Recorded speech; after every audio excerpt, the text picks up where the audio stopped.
Donc maintenant, Inch'Allah Azzawajal, on va passer à la deuxième ambiguïté de la vidéo. Donc on va l'écouter et ensuite on va essayer de répondre point par point aux arguments de la vidéo. Premier point, l'islam n'est pas la solution pour le monde. L'islam prétend être din, dunya et daoula, c'est-à-dire un modèle global, idéal, avec une religion, une société, un État. Un système voulu par Dieu pour le bonheur du monde. Mais partout où ce modèle de l'islam a été mis en place, par exemple dans les 57 pays de l'Organisation de la Conférence islamique, il y a du sous-développement, il n'y a aucune invention, aucun prix Nobel, la science est bloquée, beaucoup de formes d'art sont bloquées, la philosophie est bloquée, les minorités sont persécutées, la justice est expéditive, la liberté est absente, la démocratie réelle est inexistante. Partout, il y a une logique de soumission qui est très différente de la logique de liberté qui s'est développée dans les nations chrétiennes. Partout, les femmes sont maltraitées et considérées comme inférieures. Partout, il est interdit de se poser des questions sur l'islam, interdit de critiquer Mahomet, interdit de sortir de l'islam sous peine de mort ou de persécution. Il faut voir cette vidéo où un musulman d'Arabie Saoudite explique à quel point il a peur de quitter l'islam. Où est le modèle? Est-ce en Arabie Saoudite? Est-ce le Yémen? Jamais un musulman ne vous répondra. Nulle part dans le monde aujourd'hui, il n'y a un islam attirant qui propose un modèle enviable. Et nulle part dans l'histoire non plus. Les musulmans mettent en général tous ces échecs historiques sous le dos des Mongols, des Turcs, des colonialistes depuis 800 ans. Mais c'est trop facile. Ils prétendent être Khayru ummatin ukhriyat lin-nas, la meilleure communauté. Mais les résultats sont objectivement, historiquement catastrophiques. Et on espère vraiment que ce modèle ne sera jamais imposé de force dans le monde entier comme l'islam croit en avoir reçu la mission. Donc dans cet extrait, cette personne nous dit que l'islam n'est pas la solution pour le monde. Pourquoi? Parce qu'au début de la vidéo, il a dit que l'islam reposait sur 4 points. Et parmi ces points, il y a le fait que l'islam soit la solution pour le monde. Donc là maintenant, il argumente en disant que l'islam n'est pas la solution pour le monde. Et donc, avant de répondre à cette ambiguïté, on va d'abord voir les origines de l'ambiguïté. Pourquoi cette ambiguïté est sortie de la part de cette personne-là, ou tous ceux qui suivent cette personne-là ou qui répètent ce que cette personne-là dit. Donc, la première chose, c'est la malhonnêteté, volontaire ou non, de confondre l'islam et les musulmans. Ça, c'est un gros problème. On est en train de débattre sur l'islam. Et il nous ramène les musulmans. C'est deux choses différentes. Et donc, bien sûr, ces gens-là, ils le font volontairement ou non. Allah wa alam, tu sais pas. On ne connaît pas les intentions des gens, mais c'est facile de critiquer l'islam en parlant des musulmans. Donc ça, c'est leur outil préféré. L'islam, c'est pas bien. Pourquoi c'est pas bien? Parce que dans ma ville, les musulmans, ils volent. Dans ma ville, les musulmans, ils frappent. Ils arrachent les sacs des mamies. Ils vendent de la drogue. Ça, c'est les musulmans. Mais quand on ouvre le Coran, qu'est-ce que l'islam nous dit sur le vol? Qu'est-ce qu'on doit faire aux voleurs? Et on voit beaucoup de contradictions chez eux. Parce qu'ils vont dire qu'on est des sauvages parce qu'on coupe la main aux voleurs, mais ils vont dire qu'on est des voleurs. Donc qu'est-ce que dit l'islam? L'islam, c'est voler ou c'est couper la main aux voleurs? Donc il faut savoir, il faut choisir. Nous, on est tout à fait d'accord pour dire qu'il y a l'islam et il y a les musulmans. La deuxième cause, c'est, ce qu'on a dit précédemment, c'est le fait de ne pas ramener ce qu'il prétend être meilleur que l'islam.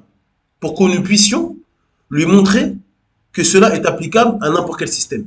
Donc il y a certaines choses qu'il a mentionnées dans l'extrait, qu'il a imputées à l'islam, et encore une fois, c'est pas à l'islam, c'est aux musulmans, mais même si on dit que l'islam dit ça, il peut nous ramener n'importe quel système, on va le trouver. S'il prétend que la démocratie, c'est la meilleure chose possible, on va trouver des pays où il y a la démocratie qui est en sous-développement. Et est-ce qu'on va dire c'est la démocratie qui est le faux parce qu'il y a des pays en sous-développement? Non. C'est deux choses différentes, ça n'a rien à voir. Il y a une différence entre ce que les gens font dans ce pays-là et la démocratie. La démocratie, c'est un système. Donc on doit juger le système pour dire s'il est bien ou mal. Maintenant, ceux qui prétendent prendre ce système et l'appliquer dans leur vie de tous les jours, si ils l'appliquent correctement et ça ne fonctionne pas, là on peut dire cette chose est mauvaise. Mais si de base ils ne l'appliquent pas bien, on ne peut pas blâmer le système. On dit juste que le système est mal appliqué. C'est tout. Si aujourd'hui vous allez voir un fervent défenseur de la démocratie et vous lui montrez ce qui se passe en France, des chefs d'État qui font des référendums, une fois que le peuple a choisi, il n'écoute pas ce que le peuple demande et il fait l'inverse. Ça, c'est pas la démocratie. Si vous dites à cette personne, la démocratie, c'est faux. Regarde ce qu'ils font, les Français. Il va vous dire quoi? Non, ce qu'il fait, ce n'est pas démocratique. Il va pas vous dire la démocratie, c'est faux. Mais eux, avec l'islam, ils font ça. Quand il y a des musulmans qui font quelque chose de mal, ils disent, regarde, l'islam, c'est mal. On lui dit non, ce qu'il fait, ce n'est pas islamique. Tout simplement. Autre cause de l'ambiguïté, c'est l'ignorance. Il n'y a aucun doute que cette personne-là ne connaît pas l'islam. Il est ignorant. Et on ne va même pas souligner la manière dont il récite le verset de Surat Al-Imran. Sa simple récitation montre qu'il ne connaît rien à l'islam. Il ne sait pas lire l'arabe. C'est-à-dire que des enfants de 4 ans lisent mieux que lui. Comment on peut s'avancer dans une vidéo, critiquer une religion qui a plus de 1400 ans, alors qu'on le voit à la première minute qu'il ne maîtrise pas son sujet. Donc aucun doute que les causes des ambiguïtés qui sont dans sa tête et qu'il veut propager aux gens, c'est l'ignorance. Autre cause de l'ambiguïté, et ça c'est très très important, c'est le suprématisme blanc. Ça malheureusement c'est une maladie qui est vraiment vraiment répandue, et évidemment en Occident. Qu'est-ce que je veux dire par le suprématisme blanc? Je ne suis pas en train de parler de la couleur de peau de la personne. La personne on ne la voit pas, on ne la connaît pas. Même si de base ça vient de l'Occident, et donc c'est venu en Occident, mais aujourd'hui c'est présent chez toutes les personnes qui vivent en Occident. Et donc cette personne-là peut être maghrébine, peut être subsaharienne, peu importe la couleur. C'est une maladie. Cette maladie-là, c'est une vision du monde particulière. Et cette vision-là, elle consiste à voir l'Occident comme le centre du monde. Et ça, c'est une maladie grave.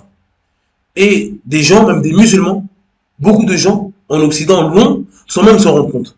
C'est-à-dire que le bien, c'est ce que l'Occident pense. Le mal, c'est ce que l'Occident pense. Et tout ce qui est différent de l'Occident, c'est tout de suite inférieur, c'est tout de suite le mal. Et on voit les arguments qu'il ramène. Les arguments qu'il ramène, ils partent d'un principe où ce que l'Occident pense être bien, c'est bien. Et donc l'islam est faux, pourquoi? Parce que l'islam ne pense pas comme nous. C'est ça le suprématisme blanc. C'est-à-dire que tout ce que l'Occident fait, c'est bien. Quand l'Occident va dans un endroit, ça s'appelle la découverte de l'Amérique. C'est-à-dire qu'ils sont en train de nier l'existence des gens qui étaient là avant eux. Mais comme eux, ils ont découvert un endroit, bah officiellement, c'est le début de cette chose-là. Vous vous rendez compte à quel point ils sont en train d'annihiler tout ce qui n'est pas ressemblant à ces gens? Et bien aujourd'hui, on a des Français, même de confession musulmane, même qui viennent du Sénégal, du Mali, qui sont originaires d'Algérie, du Maroc, peu importe, ils ont cette vision-là. Et quand ils méditent sur leur propre religion, ils ont des ambiguïtés. Et ils disent, ah, l'islam c'est pas bien, ah, l'islam c'est mal, ah, j'ai un doute dans ça. Tu lui dis, pourquoi tu as un doute, mon frère? Pourtant, le verset est clair. Il dit, ouais, mais comment on peut faire ça? Et tu lui dis, mais qui t'a dit que ça c'était mal? C'est l'Occident qui m'a dit que c'était mal. On a grandi comme ça. La loi nous dit que c'est mal. Alors que la loi change toutes les semaines. Et donc ça c'est un problème. Comment on peut débattre avec quelqu'un, mais on lui impose le bien et le mal? Alors que le débat, si vous voulez parler d'islam, le débat c'est, est-ce que votre bien est réellement bien? Est-ce que votre mal est réellement mal? C'est ça le débat. Si vous dites non, moi je suis pas avec l'islam, je n'aime pas l'islam, il n'y a pas de souci. Mais il faut s'asseoir et il faut venir avec des arguments pour nous montrer que l'islam est mal. Des arguments qui sont raisonnables. Pas, tu ne penses pas comme moi, donc tu es mauvais. Ce n'est pas un argument ça. Pourquoi je suis mauvais? Tu ne penses pas comme moi. C'est le principe du débat. On est venu de base pour débattre. On est venu pour savoir si toi, ce que tu penses, c'est correct. Et si moi, ce que je pense, c'est correct. Et toi, tu m'élimines d'office parce que, justement, ce n'est pas comme toi. Mais le débat, il sert à rien. Et donc, la plupart des arguments que cette personne ramène, c'est ça. Il est en train de nous dire que l'islam, c'est mal. Et quand on regarde la liste, il est en train de nous dire, de manière indirecte, parce que vous n'êtes pas comme nous. C'est mal, vous êtes mauvais, parce que vous n'êtes pas comme nous. Subhanallah. Ça, c'est pas des arguments. À partir du moment où on impose la vision du bien et du mal à quelqu'un, et toute personne qui ne pense pas comme nous est éliminée du débat, ça ne sert plus à rien. Donc ça, c'est les origines de l'ambiguïté. Et donc maintenant, on va pouvoir commencer à répondre à l'ambiguïté point par point, Inch'Allah.